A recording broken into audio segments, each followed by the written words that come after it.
Impassible, Nicolas Sarkozy entre en début d'après-midi dans la salle du tribunal face à ses juges après des années d'enquête.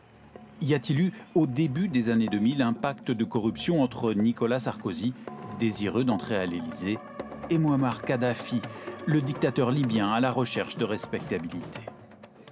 12 hommes sont renvoyés en correctionnel pour un présumé financement illégal de la campagne présidentielle de 2007.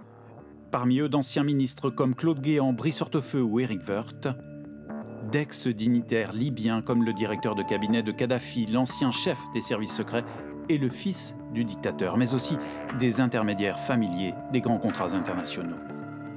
Quel argent les Libyens auraient-ils versé?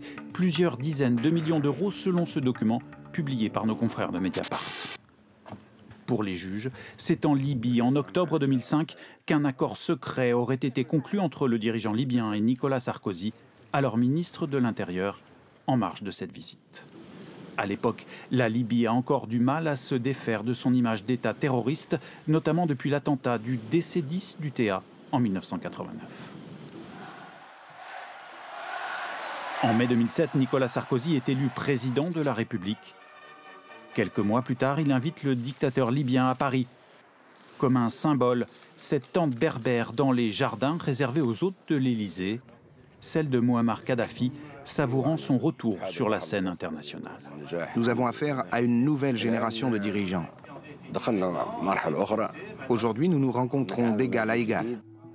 Au début de 2013, plus d'un an après la mort de Kadhafi, la justice française lance une enquête contestée par l'avocat de Nicolas Sarkozy. Cette accusation, il la conteste, elle est grotesque. Elle est grotesque. Et pour les raisons qui sont liées au fait que, d'abord, il n'y a pas eu de financement de la campagne électorale par Kadhafi. Et dans le dossier, puisqu'on parle du dossier, il n'y a pas la moindre trace d'un financement libyen de la campagne électorale. Pas la moindre trace. La première journée d'audience s'est terminée il y a quelques minutes. Le tribunal a désormais 4 mois devant lui pour dérouler le fil de cette affaire.